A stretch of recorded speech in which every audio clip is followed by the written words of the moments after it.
Hello दोस्तों, कैसे हो? सभी को राम राम, नमस्ते। मैं आपके साथ जगदीश कुमार बाना जेके एजुकेशन चैनल पर आज लाइव क्लास में उपस्थित हुआ हूँ। दोस्तों, हमने पिछली क्लास में कक्षा 10th की गणित का अध्याय नंबर 3 दो अक्षरों वाले रैखिक समीकरण के बारे में अध्ययन किया था। दोस्तों, हमने वहाँ पर बेसिक भी पढ़ाई की और प्रश्नावली 3.1 को भी हमने सोल्व किया था। आज हम 3.2 को लेकर सोल्व करेंगे और थोड़ी सी बेसिक जानकारी भी हासिल करेंगे, क्योंकि हमने रैखिक समीकरण जो पढ़ा था वो रैखिक समीकरण हमें ax plus by plus c बराबर 0 के रूप में प्राप्त हुआ। कहने का मतलब यह है कि हमने जो 3.1 यूनिट थी या जो 3.1 प्रश्नावली थी उसमें केवल ax plus by plus c बराबर 0 के रूप में ही केवल समीकरण प्राप्त किए थे। पूरी यूनिट में आपको ax plus by plus c बराबर 0 के रूप में ही समीकरण मिलेंगे। अब हम इस समीकरण की तुलना आज इसी प्रकार के एक समीकरण और से तुलना करेंगे और इसी समीकरण को उस रूप में बनाते हैं कि ax, यदि मैं a को a1 मानूं, b को b1 मानूं, प्लस c को c1 मानता हूं और समीकरण नंबर 1 देता हूं, और ऐसा ही समीकरण दूसरा बनाता हूं जिसको देता हूं a2x plus b2y plus c2 बराबर 0। दो समीकरण ले लिए और इन दो समीकरणों की मैं तुलना करता हूं। कहने का मतलब ये दो समीकरण हैं, इनसे आपको ग्राफ का निर्माण करना है। ऐसे ही क्वेश्चन हमने पीछे पढ़े थे और ऐसे ही क्वेश्चन हम आगे पढ़ेंगे। तो समीकरण 1 और 2 की तुलना करने के लिए हमारी जो मैथमेटिक्स की बुक है उसमें एक सारणी दे रखी है, जिसमें यह बताता है कि यदि आप 1 और समीकरण 2 दे दिया जाए, इनसे आप ग्राफ का निर्माण करते हो तो आपको दो रेखाएं मिलती है। उसमें से ये वो रेखाएं या तो प्रतिच्छेदी होगी या समांतर होगी या समपाती होगी। 3 कंडीशन बनेगी।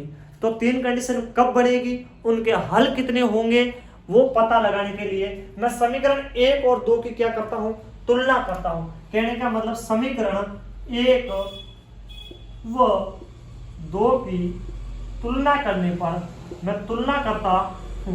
तुलना करने पर तुलना की तो a अपॉन a2 बराबर b अपॉन b2। ये स्थिति नहीं हो जब a1 upon a2 b1 upon b2 के बराबर नहीं होगा, तब क्या होगी, तब जो हम ग्राफ बनाएंगे उस ग्राफ में जो रेखाएं हमें दिखेगी वो रेखाएं प्रतिच्छेद करेगी। क्या करेगी? प्रतिच्छेद रेखा। इसके द्वारा हमें ग्राफ में केवल प्रतिच्छेद रेखाएं प्राप्त होगी और जिसके जो हल होंगे वो हल क्या होंगे, केवल एक ही हल प्राप्त होगा। कितने? एक हल प्राप्त होगा। जब एक हल प्राप्त कब होगा? जब a1 अपॉन a2 बराबर नहीं होगा b1 अपॉन b2 के। तो एक हल प्राप्त होगा और जो रेखाएं होगी ग्राफ में वो एक दूसरे को प्रतिच्छेद करेगी। कहने का मतलब इस प्रकार काटेगी। या तो वो ग्राफ में हमें काटती हुई दिखाई देगी, नहीं देगी तो वो हम उनको आगे बढ़ाएंगे तो हमें कहीं न कहीं वो काटती हुई प्रतीत होगी। अब चलते हैं अगले पे। जब a1 अपॉन a2 बराबर है b1 अपॉन b2 के, ये तो दोनों बराबर हो जाए लेकिन c1 अपॉन c2 क्या हो, बराबर नहीं हो।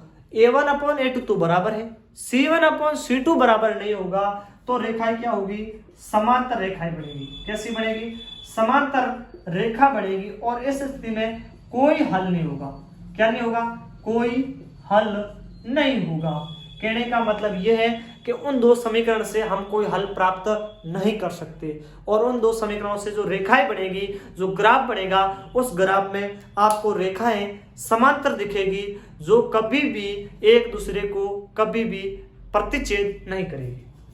अब अगला तीसरा है कि A1 अपॉन A2 बराबर है B1 अपॉन B2 बराबर है C1 अपॉन C2। कहने का मतलब जब तीनों ही A1 B1 और C1 B2 A2 और C2 तीनों ही बराबर हो जाए तब जो ग्राफ बढ़ेगा वो बढ़ेगा समपाती। कैसा? समपाती रेखाएं बढ़ेगी या समपाती ग्राफ बढ़ेगा और उसके अंदर हल कितने होंगे? अनेक हल हो सकते हैं। उसके कितने? अनेक हल हमें प्राप्त होंगे। कहने का मतलब जब रेखाएं एक दूसरे के ऊपर आ जाएं, हमें दिखने पर एक ही रेखा दिखे लेकिन होती रेखा दो है, तो वे रेखाएं क्या कहलाती है? संपाती रेखाएं कहलाती है। और जब संपाती रेखा प्राप्त होगी, संपाती ग्राफ बढ़ेगा, तो उस ग्राफ का कोई हल बहुत सारे हल होंगे, अनेक हल होंगे। अब हमने ये जो 3.2 का जो बेसिक थे वो सारे के सारे हमने क्लियर कर लिए। अब 3.2 के जो क्वेश्चन है ना वो हल करते हैं। 3.2 के जो क्वेश्चन है वो 3.1 के उसी प्रकार के ही है। कहने का मतलब 3.1 में हमने जो क्वेश्चन पढ़े थे वो सारे के सारे कथन के रूप में थे और कथन से समीकरण का निर्माण करना था और समीकरण से ग्राफ का निर्माण करना था। तो आइए चलते हैं 3.2 पर। 3.2 का जो प्रथम क्वेश्चन है उसके पॉइंट 1 और 2 दे रखे हैं। अब दोनों पॉइंटों को हम लेते हैं और क्वेश्चन नंबर 1 है उसमें 3.2 का क्वेश्चन नंबर प्रथम का प्रथम पॉइंट कौन सा? प्रथम पॉइंट क्या है ये बता रहा है। एक कक्षा 10th के 10 विद्यार्थियों ने एक गणित की जो पहली प्रतियोगिता थी उसमें भाग लिया। कहने का मतलब यह है कि कक्षा 10th के 10 विद्यार्थी है वो एक प्रतियोगिता परीक्षा के अंदर भाग लेते हैं। यदि लड़कियों की संख्या लड़कों की संख्या से 4 अधिक है, कहने का मतलब जो प्रतियोगिता परीक्षा होती है उसमें लड़कियों की संख्या है वो लड़कों की संख्या से 4 अधिक है, तो इस स्थिति में प्रतियोगिता में भाग लेने वाले लड़कों और लड़कियों की संख्या ज्ञात करनी है। उसने 2 स्थिति दे रखी है। पहली स्थिति कि लड़के और लड़कियां दोनों का योग है वो 10 है, मतलब कुल लड़के और लड़कियां कितने भाग ले रहे हैं प्रतियोगिता में? 10 लड़के और लड़कियां भाग ले रहे हैं। उनमें से जो भाग ले रहे हैं उनमें क्या है कि लड़कियां हैं वो लड़कों से 4 अधिक है। तो आप ज्ञात करो कि उस प्रतियोगिता में कितने लड़के हैं और कितना लड़कियां हैं। तो आइए चलते हैं हम माना कि लड़कों की संख्या, माना कि लड़कों की संख्या क्या है? x। यदि उस प्रतियोगिता में x लड़के भाग ले रहे हैं, लड़कों की संख्या है वो x है और लड़कियों की संख्या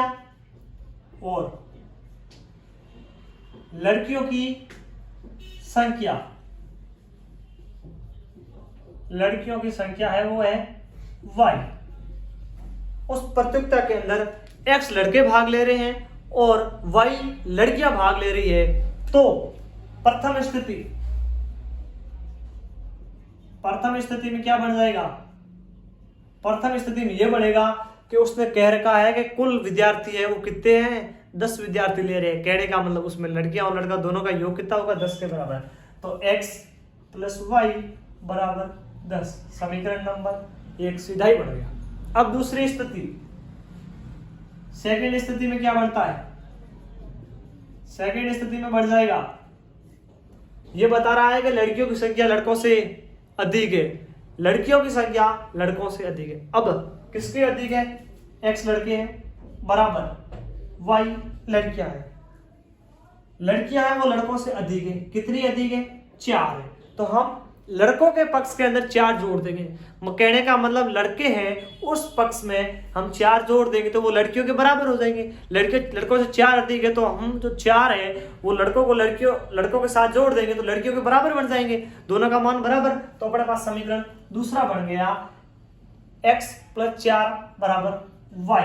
यदि मैं इस समीकरण का पक्षांतर करता हूं तो बढ़ जाएगा x माइनस वाई बराबर 4। एक ही बात है, कुछ भी लिख सको। अब समीकरण 1 और 2 हो गए। अब हमें समीकरण 1 और 2 से ग्राफ का निर्माण करना है और हमें ये ज्ञात करना है कि लड़कों और लड़कियों की संख्याएं कितनी होगी। अब हमने इससे पहले बेसिक में एक बात पढ़ी थी कि जब हमें समीकरण 1 और 2 मिलते हैं तो उसकी तुलना करेंगे, मतलब a1/a2 बराबर नहीं होगा b1/b2 तो रेखाएं प्रतिच्छेद होती है। यदि बराबर होंगे दोनों तो समांतर होती है, और तीनों ही यदि बराबर होते हैं तो संपाती होती है। तो वो वाली कंडीशन यूज करते हैं। तो उस वाली कंडीशन देखो, a1 यहाँ समीकरण 1 में जो समीकरण आपके पास में 1 है उसमें a1 का मान कितना है, a1 का मान समीकरण 1 में a1 का मान 1 है, b1 का मान भी 1 है, और आपके पास जो c1 का मान है वो -10 होंगे, क्योंकि c1 होता है वो इस तरफ होता है तो -10 को पक्षांतर करेंगे तो उधर प्लस के है तो इधर आएंगे तो माइनस के हो जाएंगे, तो c1 का मान -10 है। और समीकरण 2 में आपके पास में a2 का मान है, जिसको a2 मानते हैं तो a2 का मान भी 1 है, और b2 का मान आपके पास समीकरण 2 के अंदर आपको b2 का मान मिलेगा वो है 4। b2 का मान आपके पास में ये y वाला है, 4 नहीं है, y को इधर लेके आएंगे तो माइनस का 1 बन जाएगा क्योंकि y है, y का जो गुणांक होता है तो वही तो b होता है। और अगला है वो है c1 c2 का मान, और c2 का मान होगा वो 4 होगा, किसका, प्लस का। अब यहां से आपको a1 और a2, b1 और b2 और c1 और c2 मिल गए। अब देखो a1/a2 मतलब 1, b1/b2 -1, ये तो दोनों ही बराबर नहीं है तो क्या होगा, ग्राफ प्रतिच्छेद करेगा। जो हम ग्राफ बनाएंगे वो ग्राफ किसी बिंदु पर क्या करेगा, एक दूसरे को काटेंगे। अब चलते हैं हम ग्राफ के निर्माण के लिए समीकरण 1 और 2 से क्या रखते हैं, 3 मान रखते हैं। जैसा कि आपने पिछली क्लास में 3.1 में पढ़ा था कि एक का मान रखते हैं तो दूसरे का मान हमें प्राप्त हो जाता है। तो चलो समीकरण 1 में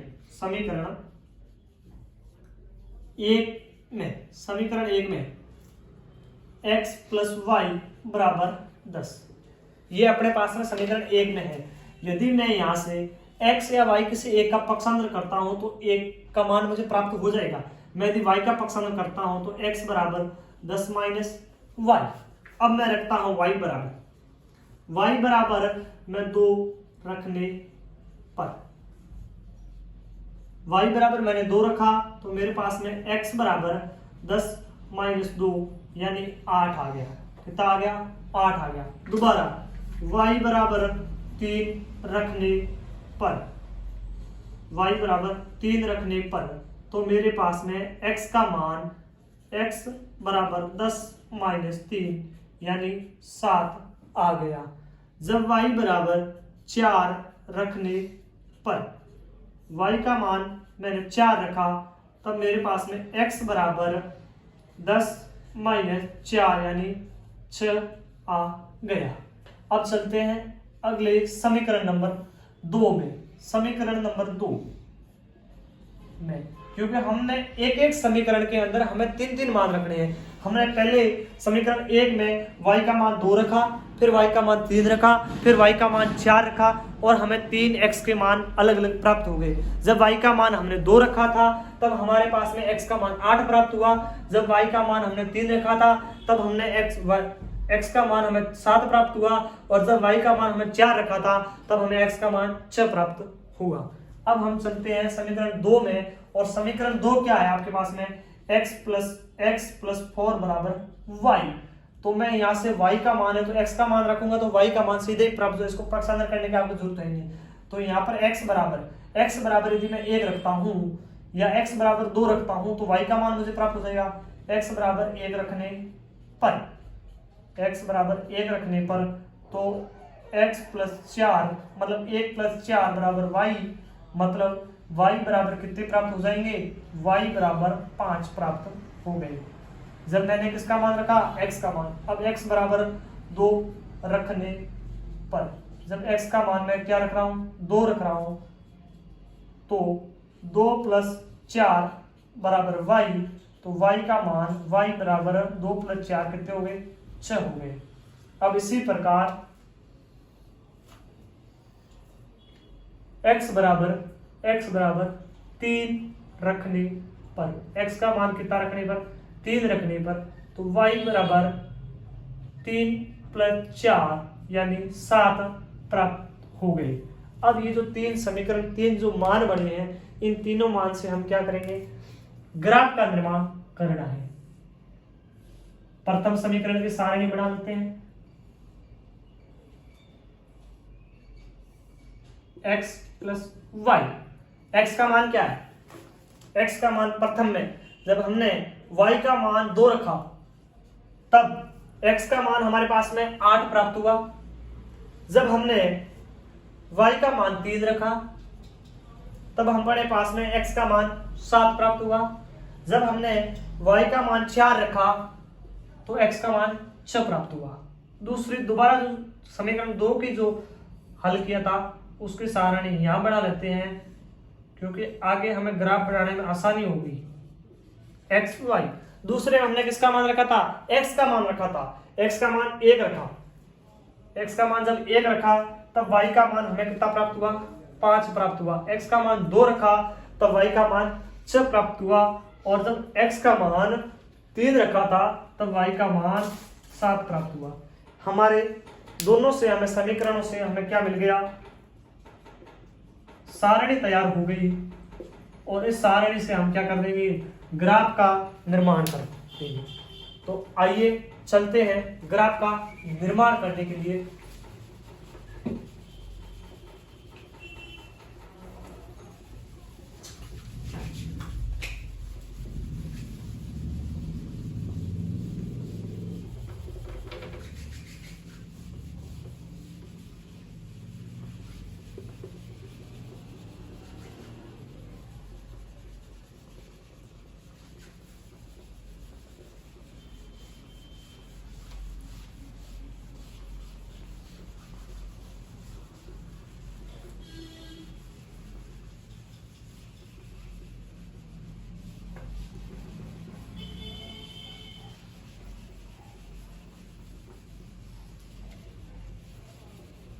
समीकरण 1 और 2,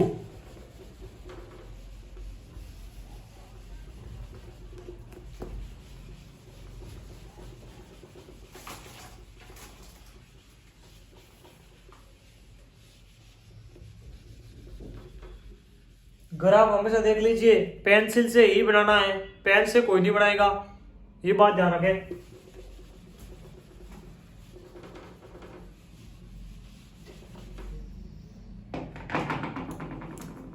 ये खींचते हैं ऊर्ध्वाधर रेखा जिसको बोलते हैं वाई एक्स, ये खींचते हैं सारे के सारे, देखो प्लस में मान है, एक्स और वाई के सारे पॉजिटिव है, मतलब प्रथम चतुर्थांश जिसमें क्या होते हैं, सारे के सारे मान पॉजिटिव।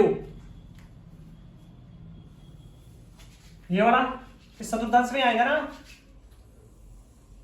या ये बन गया क्षैतिज रेखा जिसको बोलते हैं एक्स अक्ष।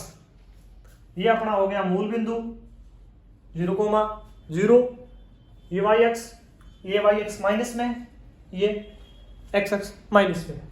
अब देखो एक्स के मान क्या क्या है, एक्स के मान 1 2 3, उसमें 6 7 8, कहने का मतलब 1 से 8 तक है। वाई के देखिए 5 6 7 2 3 4, कहने का मतलब 2 से लेकर 7 तक है। रख देते हैं, मान लेते हैं यहाँ 1 2 3 4 5 6 7 और 8 यहाँ तक आ जाएंगे। यहाँ 1 हो गया, 2 3 4, ये हो गया y का कंप्लीट। x का लेते हैं 1 2 3 4 5 6 और इसका 7 तक ही है ना, y का अधिकतम 7 ही है। अब अपने पास में इनके मान प्राप्त हो गए। अब इनसे बनाते हैं ग्राफ का निर्माण। x बराबर 8 हो तब y का मान 2 होगा। x अक्ष ये वाला है, पॉजिटिव है, 8 यहाँ है, y का मान कितना है, 2 पे है। चलो सीधा डैश डैश इधर बढ़ो, यहाँ आ गया 8,2। x का मान पहले लिखोगे फिर y का मान। अरे एक बात और है, सबसे मेन इंपोर्टेंट बात, पैमाना। पैमाना 1 नंबर का पूछा जाता है। एक्स अक्ष पर भी 1 सेंटीमीटर बराबर क्या ले रखा है हमने, 1 इकाई ली है। क्योंकि देख लेना, ये मत कर देना कि हर क्वेश्चन के अंदर पैमाना वैसा ही मानो। जैसा क्वेश्चन में मांग आ रखी है, जैसे आपने मान लिए है, जैसा आपने ग्राफ तैयार किया, वैसे ही आपको पैमाना लिखना है। तो हमने यहाँ पर देखो एक्स अक्ष पे 1 1 बॉक्स के बराबर कितना मान लिया, 1 1 लिया है, और वाई अक्ष पे भी क्या लिया है, 1 1 लिया है। तो इसका हो जाएगा पैमाना 1 सेंटीमीटर बराबर 1 इकाई, 1 इकाई। अब दूसरा देखिए, x का मान 7 हो तो y का मान 3, x का मान 7, y का मान 3, इधर बटो यहाँ, ये वाला पॉइंट है ना, यहां पर x का मान 7, y का मान 3। दूसरा अगला, x का मान 6 हो और y का मान 4 होगा, तब y का मान क्या होगा, 4 होगा। यहां x का मान 6, y का मान 4, रेखा बन गई ना। और इस रेखा का x प्लस वाई बराबर 10, ये वाली रेखा है, इसका ग्राफ है। इस रेखा के ऊपर इस समीकरण का नाम दे देंगे, कौन सा समीकरण है। दूसरी देखो, x का मान 1 हो, y का मान 5, x का मान 1 यहाँ है, y का मान 5 यहाँ है, यहाँ ही आएगा ना। यहाँ क्या हो जाएगा, x का मान 1, y का मान 5, x का मान 2, y का मान 6, x का मान 2, y का मान 6,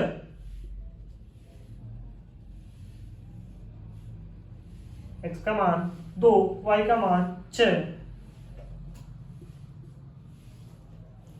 अगला,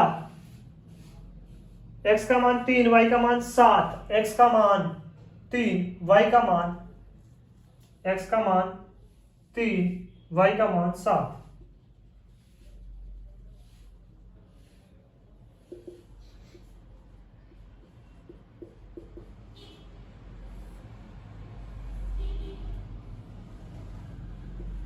और इसका समीकरण क्या बन जाएगा, x प्लस 4 बराबर y, x प्लस 4 बराबर y, समीकरण बन गया।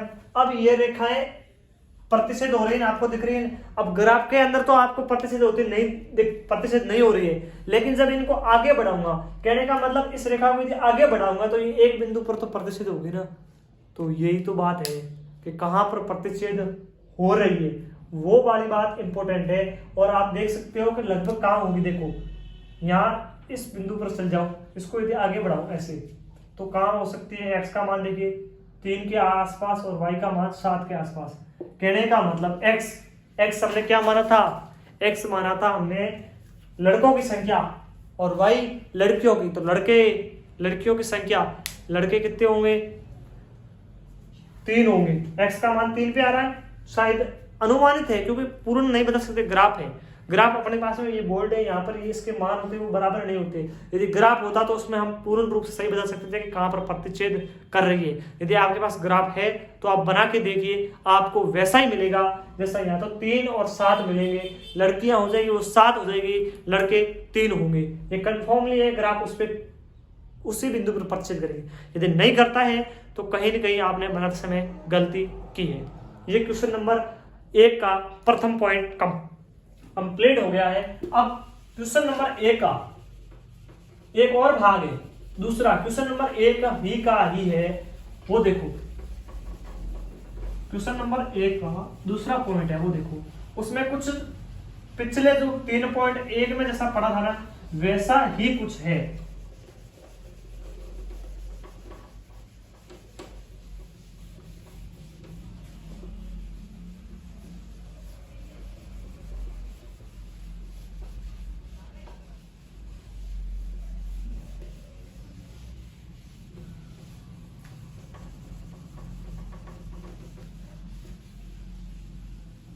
अब आ जाओ क्वेश्चन नंबर 1 का पॉइंट नंबर 2, दूसरा पॉइंट। ये प्रथम का ही है। अब बहुत सारे बच्चों को ये भी लग रहा होगा कि एक क्वेश्चन 4 नंबर का या 3 नंबर का, इतने सारे राम कहानी। ये जितनी आप ज़्यादा प्रैक्टिस करोगे ना, आपका सॉल्यूशन उतना ही जल्दी होगा। मैथमेटिक्स यानी गणित एकमात्र ऐसी सब्जेक्ट है जिसमें अभ्यास करने से प्रकृति, आपका दिमाग बढ़ता है, आपका अनुभव बढ़ता है। केवल एकमात्र सब्जेक्ट है। यदि आप इसके पर डे 5 क्वेश्चन सोल्व करते हो तो आपको मैथमेटिक्स हार्ड या कठिन नहीं लगेगी।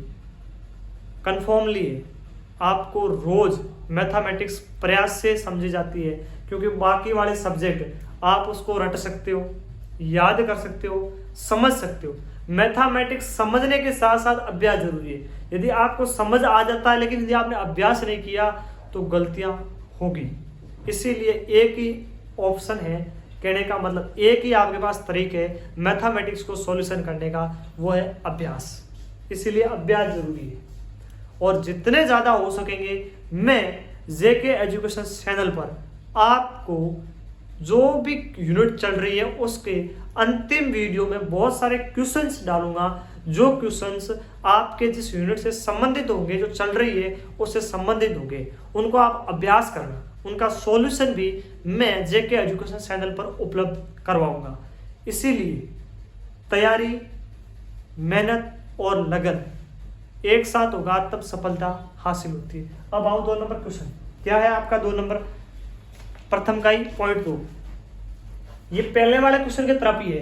ये बता रहा है कि 5 पेंसिल और 7 कलमों का, कहने का मतलब पेनों का मूल्य है, वो है कुल मूल्य है वो 50 रुपए है। मतलब एक दुकानदार 5 पेंसिल खरीदो और 7 पेन खरीदते हैं तो 50 रुपए लेता है, जबकि 7 पेंसिल और 5 पेनों का मूल्य 46 रुपए है। तो एक पेन का मूल्य और एक कलम का मूल्य और एक पेंसिल का मूल्य ज्ञात करो। आइए पहले वाले की तरफ मान लेते हैं। मानने वाला सबसे अच्छा काम है ना।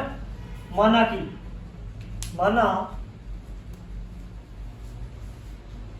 कि एक पेंसिल का मूल्य, एक पेंसिल का मूल्य x रुपए। क्या है? यदि मैं एक पेंसिल का x रुपए देता हूं और एक कलम का रुपए, एक कलम का मूल्य y रुपए, क्या है? y रुपए, तो प्रथम स्थिति कितनी पेने, कितनी पेंसिल है? 7 पेंसिल है और 5 पेन है। 7 पेंसिल और 5 पेंसिल और 7 पेने हैं। प्रथम स्थिति 5 पेंसिल 7 पेन, एक पेंसिल का मूल्य x रुपए तो 5x प्लस एक कलम का y रुपए तो 7 कलम का 7y बराबर वो दे रहा है 50 रुपए। कितने रुपए? 50 रुपए दे रहा है कुछ, ठीक है ना। तो समीकरण 1। समीकरण नंबर 2, समीकरण नंबर 2 दोबारा क्या कर रहा है? पेंसिल 7 ले रहा है। कितनी पेंसिल है? 7 पेंसिल और 5 पेनों का मतलब 7x प्लस 5y बराबर 46 रुपए। आपके पास समीकरण नंबर 1 और दोनों आपके पास में समीकरण 1 और 2 प्राप्त होगी। कहने का मतलब 20 गणितीय समीकरण तो आपने तैयार कर लिए। अब बचा है ग्राफ। ग्राफ के लिए समीकरण 1 में 3 मान रखते हैं। किसमें? समीकरण 1 में। समीकरण 1 में, समीकरण 1 क्या आपके पास में? समीकरण 1 है 5x प्लस 7y बराबर 50। अब समीकरण 1 को देखो, या तो x का इधर पक्षांतर कर दो या y का पक्षांतर कर दो, किसी एक का पक्षांतर कर दो, एक का मान रख दो, आपके पास में मान उपस्थित हो जाएगा। यदि मैं इस y का उधर पक्षांतर करता हूं या फिर x का पक्षांतर कर रहा हूं, किसी एक का पक्षांतर कर दो, मैं यदि y का पक्षांतर कर रहा हूं 5x बराबर 50 माइनस 7y बट्टे फिर दोबारा x बराबर 50 माइनस 7y बट्टे 5। अब देख लेना, बात देखने वाली ये है कि y का मान वही रखना है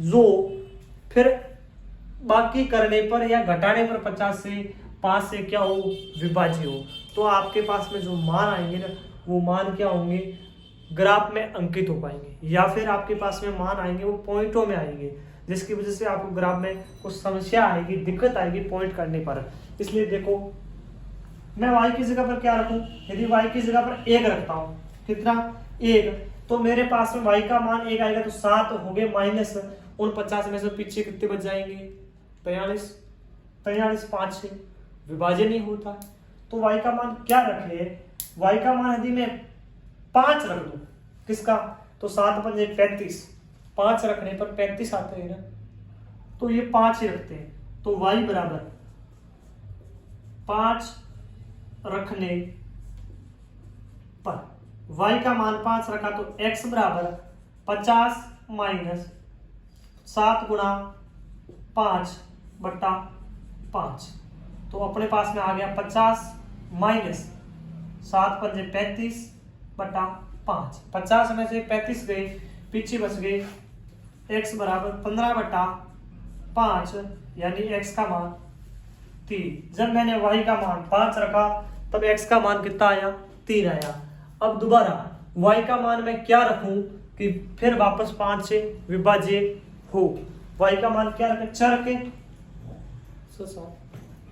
नहीं होगा, हो ही नहीं रहा है। फिर y का मान 7 तो 7 49 हो जाते, तो भी 1/5 आएगा, नहीं बन रहा है। 7 8 63, फिर भी नहीं बन रहा है। क्या रखे y का मान, y का मान यदि मैं 10 रखता हूं 70 बन जाएगा ना, y का मान यदि मैं 10 रखूं, y बराबर 10 रखने पर, y बराबर 10 रखने पर y का मान 10 आएगा, किसका, y का मान, तो x बराबर 50 माइनस 7 गुणा 10 बटा 5, 50 माइनस 70 बटा 5 हो गया ना। अब तो बढ़ जाएगा, x बराबर माइनस के 20 बटा 5, तो माइनस के 4 क्या आ गया। जब मैंने y का मान 10 रखा तब x का मान माइनस के 4 आए। अब y का मान क्या रखूं, 5 से विभाज्य करना है तो 15 रख देते हैं, 15 रख दे, 15 से आराम से हो जाएगा, तो y बराबर 15 रखने पर, y बराबर 15 रखूंगा तो मेरे पास में x बराबर 50 माइनस 7 गुणा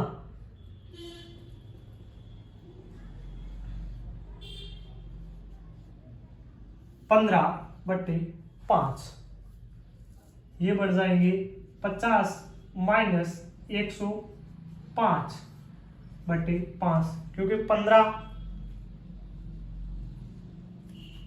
7 105 होते हैं ना, 105। अब 105 50 गए तो पीछे बच गए 65 नहीं 55 बच गए, तो 55/5। अब 55 बचेंगे वो माइनस के बचेंगे, क्योंकि 105 किसके, माइनस के हैं, तो यहां से अपने पास बचेगा माइनस का 11।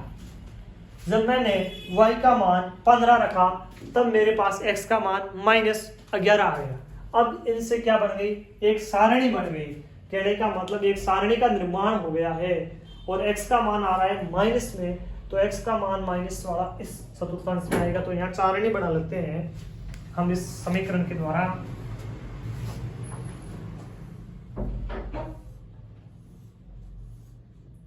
x y का मान 5 रखा, y का मान 5 रखा, तब अपने पास में x का मान, y का मान 5 रखा तब x का मान 3 आया। जब y का मान 10 रखा तब x का मान, y का मान 10 रखा, x का मान माइनस के 4 आया। और जब y का मान 15 रखा तब x का मान -11 आया। और ये कौन सा समीकरण का है, 5x प्लस 7y बराबर 50 का समीकरण उसका है। अभी बाकी वाले मैं इसको हटा देता हूं और समीकरण नंबर 2 है उसको सॉल्यूशन करते हैं। समीकरण नंबर 2 को, केवल समीकरण नंबर 2 की जरूरत है ना हमें, तो समीकरण नंबर 2 को सॉल्यूशन करते हैं। समीकरण नंबर 2 अपने पास में क्या है,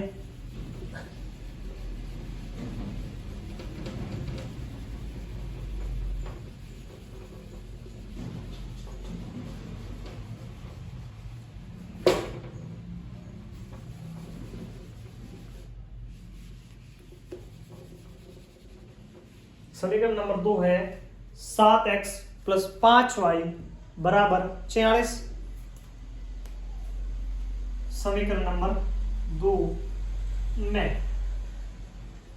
समीकरण नंबर 2 में समीकरण नंबर 2 7x प्लस 5y बराबर 46। पक्षांतर कर दो, किसी का भी, एक का भी।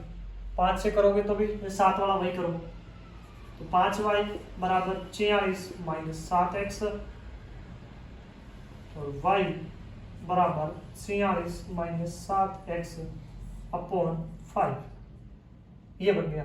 अब आपको x का मान रखना है और y का मान प्राप्त होगा। x का मान क्या रखें कि y का मान 5 से फिर विभाज्य होकर आएगा।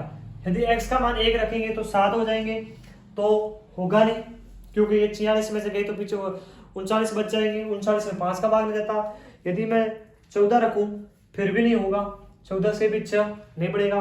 14 की जगह 3 रखूं तो 7 सारे 21, 21 से कट सकता है क्या? 21 से शायद बढ़ सकता है, क्योंकि 21 से 26 ये है, तो 21 से तो बढ़ेगा। तो यदि मैं x का मान रखना है इसमें, x बराबर 3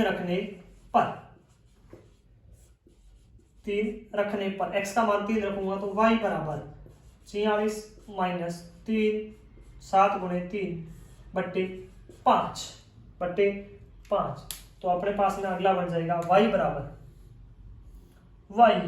बराबर 46 माइनस 7 3 21 बट्टे 5। यदि 46 में से 20 गए, पीछे बच्चे 20 है ना 25 और 1 गया तो भी नहीं आ रहा है।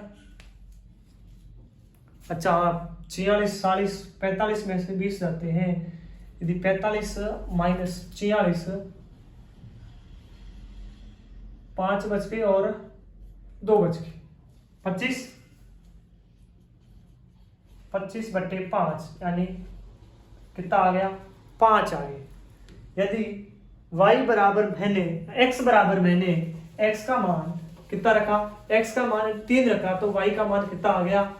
y का मान मेरे पास में 5 आ गया। अब मैं y का मान क्या रखूं? 4 28 से फिर भी नहीं आएगा। यदि y का मान 4 की जगह 5 रखे तो 5 से 35 फिर 11 बच जाएंगे, फिर भी नहीं आ रहा है। y का मान 5 8 रखे तो, यदि y का मान 8 रखे 8 से 63, फिर 63 4 7 फिर भी नहीं आएगा। तो y का मान क्या रखा जाए? x का मान क्या रखा जाए? x का मान 7 8 9 फिर 54 नहीं आ रहा है। y का मान क्या रखना चाहिए? y का मान क्या रखा जाना चाहिए कि अपने पास में पूर्ण बन जाए? x और y के मान क्या रखें? हाँ, अब जब हमने x का मान 3 रखा था तो y का मान हमें कितना प्राप्त हुआ था? 5 प्राप्त होता। अब अगली संख्या देखो, लगाओ x का मान क्या रखें कि y का मान हमें पूर्ण रूप से प्राप्त हो जाए। कहने का मतलब पूर्ण संख्या प्राप्त हो जाए। यदि x बराबर 4 रखे तो भी नहीं होगा, x बराबर 5 तो नहीं होगा। अच्छा, यदि x बराबर 8 रखो, x बराबर 8 रखने पर तो y बराबर 46 माइनस 7 गुणा 8 7 बट्टा 5 7 गुणा 8 बटा 5। y का मान 8 रखा था हमने, x का मान 8 रखा, तब अपने पास में प्राप्त हो जाएगा 46 माइनस 8 साटे 56 बटा 5। तो माइनस के y बराबर माइनस के 10 बट्टे 5। तो y का मान माइनस का 2, y का मान हमें माइनस का 2 प्राप्त हो गया। अब अगला x बराबर, अब अगला x बराबर क्या रखें, x बराबर 9 नहीं हो सकता, 9 10 x बराबर 11 फिर 4, x बराबर 13 रखने पर, x बराबर 13 7 81 13 रखने पर यदि मैं x का मान 13 रखता हूं तो y बराबर 46 माइनस 7 गुणा 13 बटा 5, 46 माइनस 7 81 बटा 5, यानी y बराबर माइनस के 45 माइनस 45 बटे 5। 81 में से 46 गए 45 बचते हैं ना, 11 5 चाहिए, 11 6 5 चाहिए, तो माइनस के 9, यानी हमारे पास जब x का मान 3 था तब y का मान 5 प्राप्त हुआ, जब x का मान 8 था तब y का मान -2 प्राप्त हुआ, और जब x का मान 13 था तब y का मान -9 प्राप्त हुआ। अब ये इस प्रकार की इसी की भी सारणी बनानी है और उस सारणी के द्वारा हम ग्राफ का निर्माण करेंगे। दोस्तों, ग्राफ का निर्माण जैसा पिछले क्वेश्चन में किया था वैसा ही इसमें करना है, लेकिन एक बात देखो, इसके जो समीकरणों की 2 दे रखे हैं, समीकरणों की तुलना करते हम, तुलना समीकरण 1 और 2 के करने पर अपने पास समीकरण 1 में एक a1 का मान और a2 का अनुपात है, वो देखो a1 और a2 का अनुपात a1/a2, a1 का मान है 5, a2 का मान है 7, और b1/b2 का अनुपात अपने पास में है 7/5। कहने का मतलब a1/a2 बराबर नहीं है b1/b2 के, यानी इसके द्वारा जो ग्राफ बनेगा वो प्रतिच्छेद करेगा, रेखाएं प्रतिच्छेद करेगी। तो चलिए आइए चले ग्राफ का निर्माण करते हैं। ग्राफ का निर्माण करने से पहले यहाँ पर एक बार आप सारणी बना लीजिए, क्योंकि अपने सारणी के बगैर काम नहीं होगा।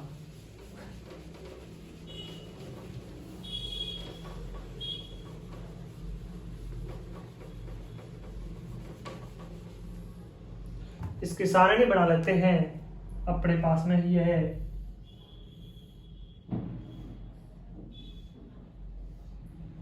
ऐसी है ना एक्स वाई। जब हमने x का मान 3 रखा तब y का मान 5 प्राप्त हुआ, जब x का मान 8 रखा तब y का मान हमें -2 प्राप्त हुआ, जब x का मान 13 रखा तब अपने पास y का मान -9 प्राप्त हुआ। अब इस पूरे को मिटा देते हैं।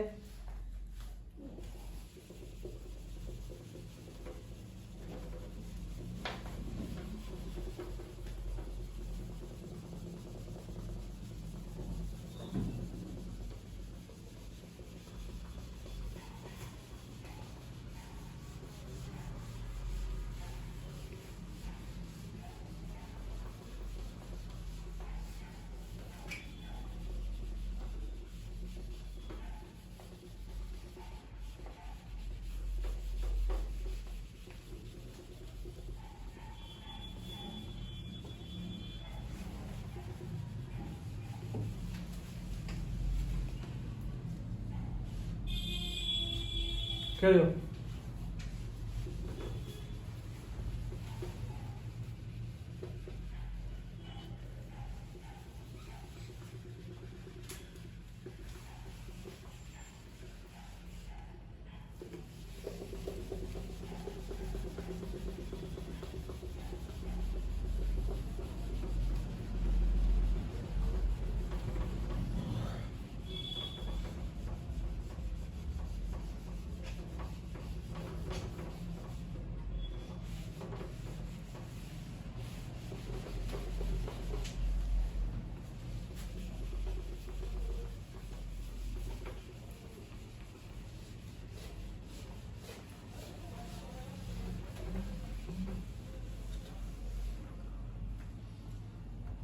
ग्राफ का निर्माण कर लेते हैं।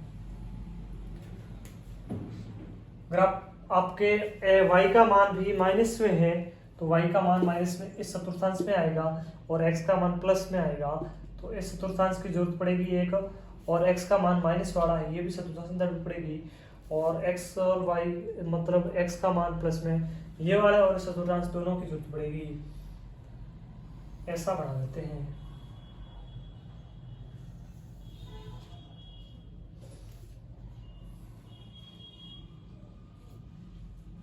ये अपने पास में x अक्ष है और ये y अक्ष है,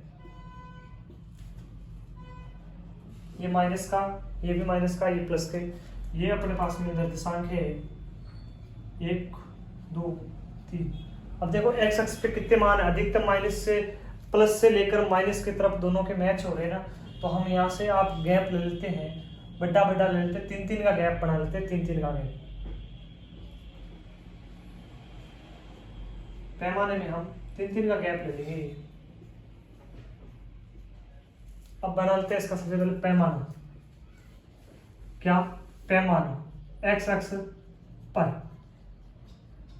x अक्ष पर पैमाना क्या है, 1 इकाई बराबर, 1 सेंटीमीटर की इकाई बराबर, यदि मैं 3 ले लूं 3 इकाई, और y अक्ष पर 1 सेंटीमीटर की इकाई बराबर, y अक्ष के मान कितने अधिकतम, y अक्ष के मान 15 है अधिकतम, इसमें भी 3 ले लिया जाए तो भी आ जाएगा 3 इकाई। कंप्लीट हो गया अपना। x बराबर 3 9 12 15 18, 3 3 6 9 12 18, 3 6 9 12 15 और 18, 3 6 9 12 15, -3 -6 -9 -12 -15, -3 -6 -9 -12 -15। जब x बराबर है 3 हो, जब x बराबर 3 हो, y बराबर 5, दोनों ही प्लस की संख्याएं हैं, x का मान 3 y बराबर 5, यही आएगा कहीं यहाँ पॉइंट 3,5। जब x का मान y प्लस का 8 हो, y का मान माइनस का, y माइनस इस तरफ है, x इस तरफ है, 8 यहीं का आएगा, 7 8 दोनों के यहां से, और y का मान कितना है -2, -2 यहां आएगा, माइनस प्लस के 8 -2। तीसरा x का मान प्लस का 13, y का माइनस का 13, माइनस का 9 ये रहा, प्लस का 13 यहाँ कहीं आएगा, यहाँ पॉइंट 13 माइनस के 9, रेखा बन गई ना। और इस रेखा का समीकरण था मेरे हिसाब से 5x + 7y बराबर, ये दूसरी वाली है ना, तो 7x और 5y और यहाँ 46 है, ये तैयार हो गई। दूसरा समीकरण दूसरी रेखा के देखिए, ये वाला ये है ना, x बराबर 3, x का मान 3 हो, y का मान 5 होगा, ये प्रथम पॉइंट तो यही है ना, उसमें और इसमें दोनों में x का मान 3 y का मान 5, प्रथम पॉइंट तो ये भी, इसका भी यही आ गया। दूसरा प्रतिशत किस पे कर रही है, इस पे कर रही है ना, तो कहने का मतलब इसमें वो समस्या क्या बनेगी, पेंसिल और पेन का, x का मान 3, x क्या माना था हमने, पेंसिल का है ना, तो पेंसिल के 3 रुपए और पेन के 5 रुपए, पता चल गया यहां से। x का मान -4, y की +10, x माइनस में इस तरफ है, y प्लस में इस तरफ है, 10 कहाँ आएंगे यहाँ, 9 के तुरंत बाद यहाँ, और इधर -4 यहीं आएंगे, यहाँ पॉइंट आ गया -4 कॉमा प्लस के 10, y का मान 10, माइनस का 4, x का मान। अगला माइनस का 11 यहाँ आएगा, y प्लस के 15, ये रहा प्लस के 15y,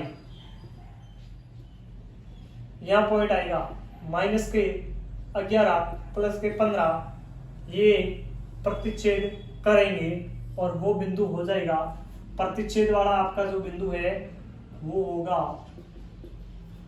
बराबर, इस समीकरण का नाम है, और ये बिंदु होगा 3,5, जिस पे दोनों रेखा क्या कर रही है, प्रतिच्छेद कर रही है।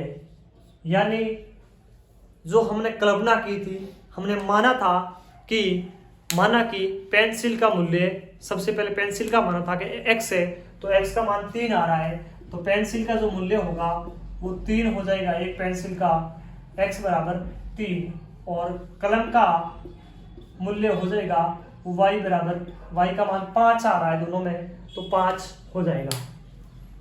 अपने पास में समीकरण तैयार हो गए हैं, ग्राफ भी तैयार हो गया है, क्वेश्चन नंबर प्रथम पूरी तरीके से कंप्लीट हो चुका है।